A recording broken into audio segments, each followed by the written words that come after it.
All rise, all rise. Actually, you can sit down if you want to, but the Court of Sport is in session. I don't think I need this though, do I? Now, in the dock today is English football, accused of ripping off the ordinary fan.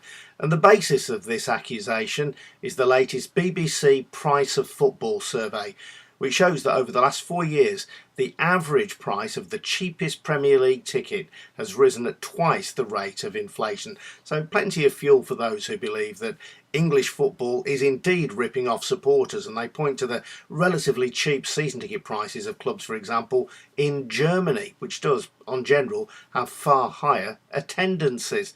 But, I work from the basis that most economists would use, which is to say that something is only worth what people are willing to pay for it. And on that basis, you have to say that English football is doing pretty well. You look at a club like Arsenal, they charge £1,000 minimum for a season ticket. My club, West Bromwich Albion, who are one of the cheaper clubs, they charge around £349, and my 10-year-old daughter's season ticket is 99 quid on top of that, which I think as an all-in package, 449 quid, is very reasonable. But West Brom only get about 25,000 fans on average going to a game, even though they're playing exactly the same set of fixtures as Arsenal do.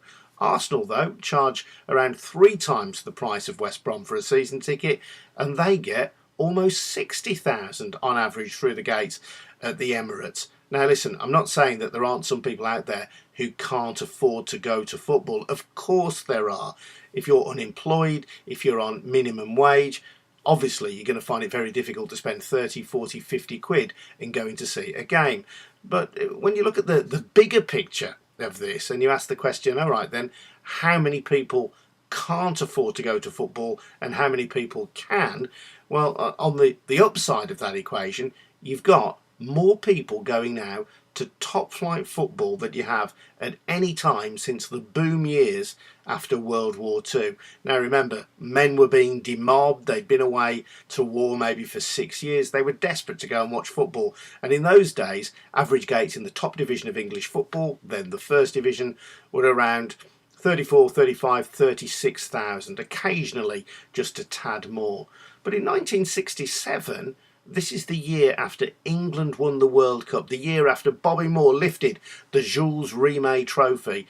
The average gate in the top division of English football was under 31,000 people. Not bad, but under 31,000.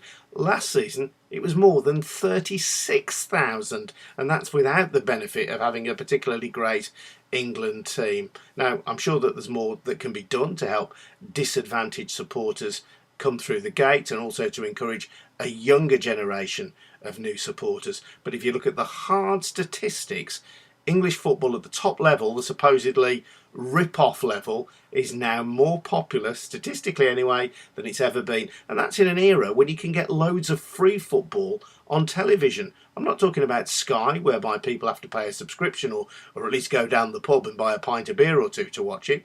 But you can watch football highlights on Match of the Day. You've also got free to air on terrestrial television, Champions League football, Europa League football, often FA Cup ties as well on terrestrial television. So there is more free football available on television than there has ever been, and yet attendances at the top flight of English football, for all its alleged rip-offs, are greater than they've ever been. So on that basis, can English football really be ripping off the fans? I'll throw it over to you. I want you to put the hashtag #TheCourtOfSport and tell me your view, and I'll tot up all of your votes. Is English football really a rip-off? Yes or no? And any other comments you might want to make, don't forget on your preferred social media, the hashtag #TheCourtOfSport. And the deadline for the vote is Sunday midnight.